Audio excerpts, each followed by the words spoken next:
जय माता दी, सत श्री अकाल। मैं आपका Kavish Kapoor A visa expert से। थैंक यू सो मच मेरी प्यारी यूट्यूब और इंस्टाग्राम की फैमिली, इतना प्यार देने के लिए। क्योंकि आप लोग अगर व्लॉग्स देखेंगे तो शायद मैं बहुत सारे लोगों की हेल्प कर पाऊंगा वर्क परमिट घर पे बैठे हुए लगवाने के लिए। दीपांशी जी, हमारा ये जो व्लॉग है, ये ए वीजा एक्सपर्ट्स टीम ने एक उन लोगों के लिए मुहिम चलाई है जिन बंदों के पास पैसे नहीं है, कंसल्टेंट के पास जाना नहीं चाहते। मैं नहीं चाहता वो लोग लोन लें, मैं नहीं चाहता वो लोग कहीं से ब्याज पे पैसे उठाएं। तो बहुत सारे ऐसे लोग भी हैं जिन्हें नॉलेज है, स्टडी की हुई है, वो भी बैठ के अपना काम कर सकते हैं। आपको पता है हमने एक ऐप अवेलेबल कराई है। Yes sir. प्ले स्टोर पे हमारी एक ऐप अवेलेबल है ए वीजा एक्सपर्ट के नाम से। उस ऐप के थ्रू आप हमसे कनेक्ट हो सकते हैं सुबह के 11 बजे से शाम के 6 बजे तक। और अभी तो सितंबर चल रहा है, मैंने सितंबर में बताया था कि हमारे बहुत सारे व्लॉग्स आएंगे वर्क परमिट को लेकर के। तो जिन भी प्यार देने वालों ने YouTube को सब्सक्राइब नहीं किया है, सबसे पहले तो वो सब्सक्राइब जरूर कर लें। और दूसरी चीज, आप हमारे साथ कनेक्टेड रहिए। और सबसे बड़ी बात, हर देश के वर्क परमिट की फाइलें आपको मैं खुद YouTube के रास्ते से लगवा करके दूंगा। मैं कविश कपूर, ए वीजा एक्सपर्ट्स का को फाउंडर, ए वीजा एक्सपर्ट्स का चेयरमैन और बाय प्रोफेशन एक इमिग्रेशन लॉयर हूं। पिछले 11 साल से अमेरिका में रह रहा हूं। मैंने अपनी सारी स्टडीज अमेरिका से कंप्लीट करी और इमिग्रेशन इंडस्ट्री में आकर के आप लोगों के आशीर्वाद से एक बहुत अच्छा नाम कमाया। आज इंडिया का हम वो टॉप नॉच ब्रांड हैं जिस ब्रांड पे हर एक अपने क्लाइंट को बहुत वैल्यू दी जाती है। अब उसके साथ साथ ऐसे बहुत सारे लोग भी हैं जिन लोगों के पास पैसे नहीं होते, मैसेजेस करते हैं कि सर बिना पैसों के क्या हो सकता है, क्या हम पैसे बाद में दे सकते हैं, या कुछ ऐसा हो जाए कि सैलरी से कट जाए। तो देखिए, उन सारी चीजों के समाधान है कि या तो आप थोड़ी सी मेहनत खुद कर लीजिए, नहीं कर पा रहे हैं अपॉइंटमेंट लेके ऑफिस आइए। हमारी टीम अब आने वाले अक्टूबर से एक बहुत बड़ी सर्विस देने जा रही है कि जहां पर बिना स्पॉन्सरशिप के भी हम आपको यूके के, यूएसए के, कनाडा के, न्यूजीलैंड के, ऑस्ट्रेलिया के वीजा लगा करके दिया करेंगे। उसमें हमारे मैनेजर्स आपकी पूरी फाइल तैयार करके आपको देंगे और आप अपना वीजा अपने हाथ से खुद लगाएंगे। आज का हमारा मुद्दा क्या है? कनाडा का LMIA, कनाडा का वर्क परमिट। हमारे लास्ट ब्लॉग में आप लोगों को यह फॉर्म कैसे भरना है वो सिखा दिया गया। करेक्ट दीपांशु जी? जी सर, बिल्कुल। बहुत सारी चीजें इसमें मैंने ब्रीफ में समझाई। हमारा पहला व्लॉग अपलोड हो गया, सेकंड अपलोड आज हो जाएगा।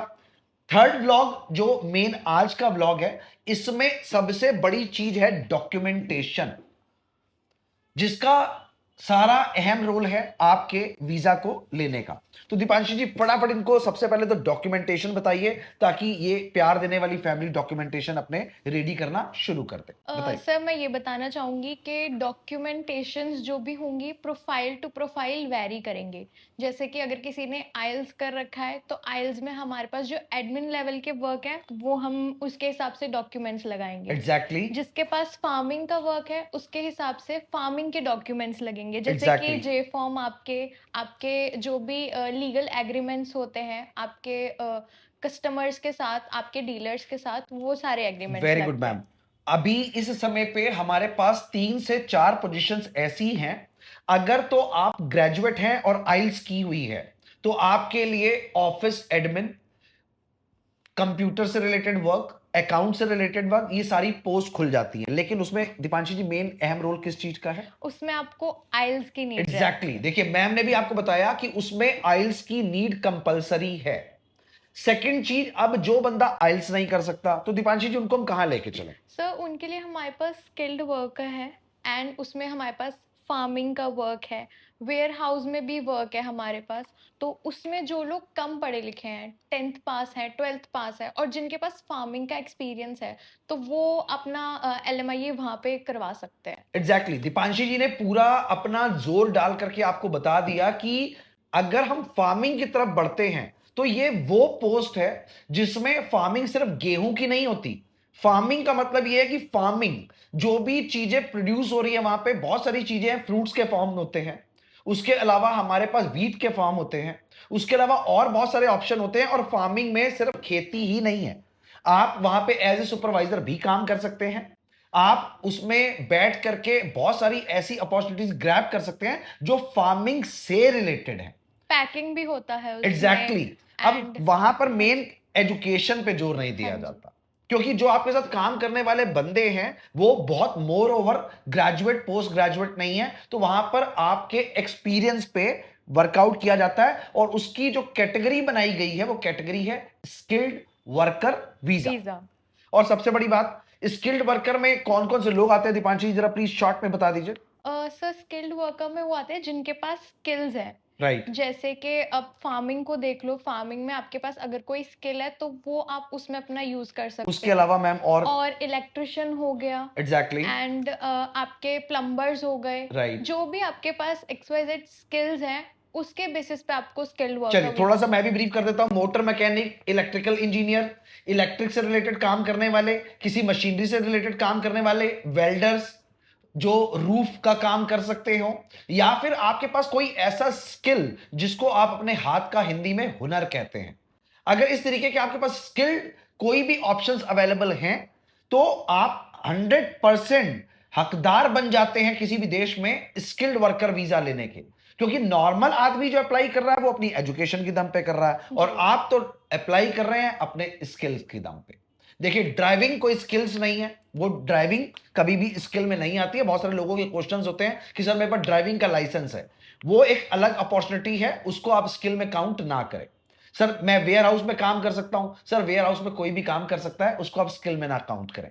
स्किल्ड वर्कर वो वीजा है जिसमें आप अपना कोई स्किल शो कर सकते हैं। अगर आपको पंजाबी में बताया जाए तो ढोल बजाना भी एक स्किल है। अगर आपको हारमोनियम बजाना आता है तो वो भी एक स्किल है। पियानो बजा सकते हैं तो वो भी एक स्किल है। अगर आप सिंगिंग कर सकते हैं तो वो भी एक स्किल है। एक स्किल को पकड़िए।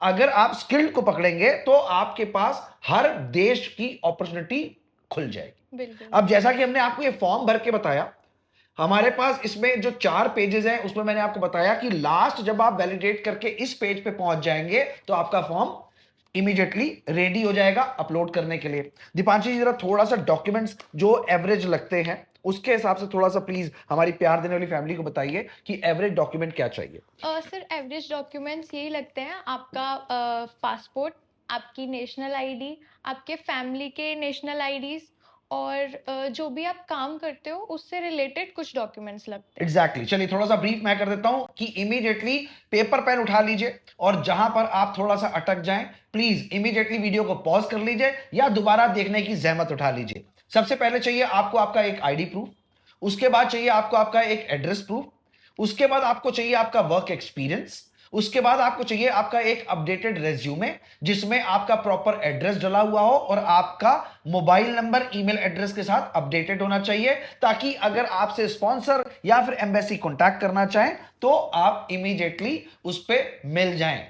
सबसे बड़ी बात दिवांशी जी, सबको पता है कि इस समय पे मार्केट में पैसा लूटने के नाम पे हर एक बंदा बैठा है। जी सर। अच्छा इतना बड़ा ब्लॉग बना दिया, इतना कुछ कर दिया, ये वीजा एक्सपर्ट्स के पास क्यों है ये बताइए। सर वीज़ा एक्सपर्ट्स में मैंने जितना देखा है, हम रिफंड करते हैं और कोई भी इमिग्रेशन आप किसी भी कंसल्टेंसी के पास चले जाओ, कोई रिफंड नहीं करता है। देख अगर आपका वीज़ा नहीं लगता है तो आपका अमाउंट रिफंडेबल होता है। ये सबसे बड़ा प्लस पॉइंट पूरे इंडिया में बैठे हुए सिर्फ a visa experts immigration law company कर रही है कि अगर भगवान ना करे कि आपका वीजा नहीं लगा तो सिर्फ सॉलिसिटर का एक छोटा सा अमाउंट वो डिडक्ट हो करके आपको आपका पैसा वापस मिल जाता है। कभी भी आप किसी भी जगह पे बैठे हुए हैं इंडिया में, आउट ऑफ इंडिया में, अगर वीजा लगवाने के बारे में सोच रहे हैं तो एक बार हमसे कांटेक्ट जरूर करिए। ज्यादा से ज्यादा क्या होगा, हम आपका वीजा केस या तो लेंगे नहीं या लगेगा नहीं, लेकिन एक ऐसी सलाह जो हम आपको फ्री ऑफ कॉस्ट दे देंगे, इस बात की गारंटी है पूरे इंडिया में बैठ करके आपको कोई नहीं देगा। जी सर। और अगर हम डॉक्यूमेंट्स के दम की बात करें तो हमें यह पता है being a immigration law company कि किन डॉक्यूमेंट्स को वहां के एम्बेसडर्स कंसीडर करते हैं। तो प्लीज फटाफट लीजिए पेपर पेन और शुरू हो जाइए। एक सांस में बताना शुरू करूंगा। 10 डॉक्यूमेंट्स का 1 से लेकर 10 तक नंबर लिखिए। नंबर 1 पे आपका पासपोर्ट, वैलिडिटी 1 साल से ज्यादा होनी चाहिए, फोटो नहीं खींची होनी चाहिए, स्कैन पेपर होने चाहिए। नंबर 2 आपका रेज्यूमे, जहां से हम आपका इतिहास पढ़ना शुरू करते हैं। नंबर 3 आपके एजुकेशनल डॉक्यूमेंट, डजंट मैटर आप 10th पास हैं, डजंट मैटर आप पोस्ट ग्रेजुएट हैं।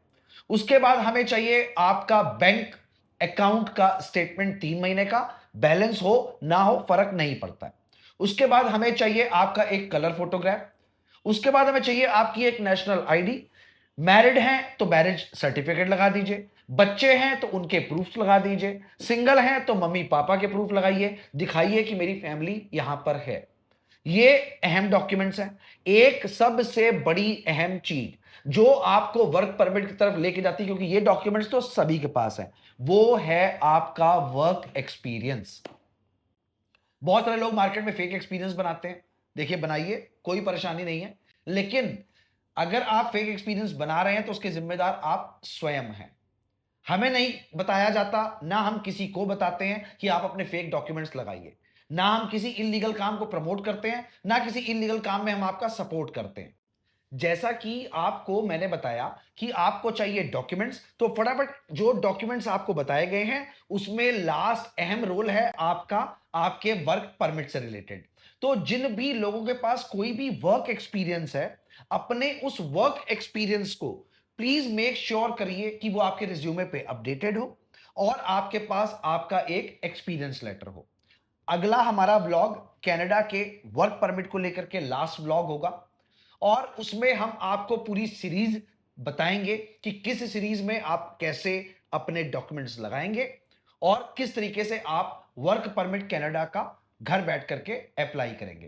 दीपांशी जी, हमने व्लॉग 1 बनाया, हमने व्लॉग 2 बनाया, हमने व्लॉग 3 बनाया और लास्ट 4th व्लॉग के लिए हमने अपनी प्यार भरी फैमिली को बता दिया कि हम बना करके आपको दे देंगे। जी सर। अब इसके बाद अगर ये कहीं अटक जाते हैं तो आप इनको क्या सपोर्ट करने वाली हैं? सर, मैं यही बोलूँगी कि हमने अभी अपनी ऐप लॉन्च की है, जी। तो जिसमें हम सुबह के 11 बजे से शाम के 6 बजे तक अवेलेबल हैं, तो वहाँ से हमको रीच आउट कर सकते हैं। मीटिंग्स ओपन है, तो आप मीटिंग्स भी ले सकते हो। जो भी हेल्प होगी, वो ए वीज़ा एक्सपर्ट्स की टीम ज़रूर आपको हेल्प करेगी। एग्जैक्टली अगर आपको इसके अलावा किसी भी देश के वर्क परमिट के बारे में जानकारी चाहिए हो या आप लगवाना चाहते हो तो single point of contact A visa experts. हमारा ऑफिस सेक्टर 2 नोएडा में भी है, हमारा ऑफिस अहमदाबाद में भी है। हमारे ऑफिस की phone lines morning 11 to evening 6 खुली रहती हैं। उसके अलावा एवरी ट्यूसडे, एवरी सैटरडे रात को मैं 9 बजे लाइव आता हूं। मेरी टीम आपके लिए हमेशा अवेलेबल है। आप अपॉइंटमेंट लेकर के आ जाइए, तो मैं भी जरूर आपको मिलूंगा। अदरवाइज आप सीनियर मैनेजर्स, मेरे पास 12 सीनियर मैनेजर्स हैं जो अवेलेबल होते हैं, आप उनसे मुलाकात करिए। उतने ही एक्सपीरियंस होल्डर हैं, उतनी ही बेस्ट नॉलेज रखते हैं और उन्हीं में से एक सीनियर मैनेजर दीपांशी जी भी हैं। दीपांशी जी मेरे साथ हमेशा आपको हर व्लॉग में दिखाई देंगी। क्यों? क्योंकि ये बेस्ट है और इनको बहुत डीप नॉलेज है वर्क परमिट को लेकर के। तो अगर आपको लगता है कि आपको दीपांशी जी से ही मिलना है तो आप दीपांशी जी की अपॉइंटमेंट ले सकते हैं। सबसे बड़ी बात, आने वाले नवरात्र में 22 तारीख से लेकर के जब तक महारानी मां के नवरात्र चलेंगे, मेरे साथ साथ दीपांशी जी की भी appointment free of cost available है, तो आप इनसे भी मिल सकते हैं। बाकी की जानकारियां अगले ब्लॉग में पेपर पेन लेकर के बैठिएगा, एक बार सारी चीजों को रिपीट करेंगे और सिखाएंगे आपको कैसे लगाना है कनाडा का वर्क परमिट और कैसे बचाने हैं अपने लाखों रुपए। किसी एजेंट को नहीं देने हैं, अपने पास रखने हैं, क्योंकि ये आपका हार्ड अर्न मनी है। तो प्लीज चैनल को सब्सक्राइब करना बिल्कुल मत भूलिए, ऐसे ही प्यार देते रहिए। जय माता दी, थैंक यू सो मच। सबसे बड़ी बात कि अगर आप सब्सक्राइब नहीं करेंगे तो अगले देश की जानकारी आपसे छूट जाएगी। प्यार देते रहिएगा। जय माता दी।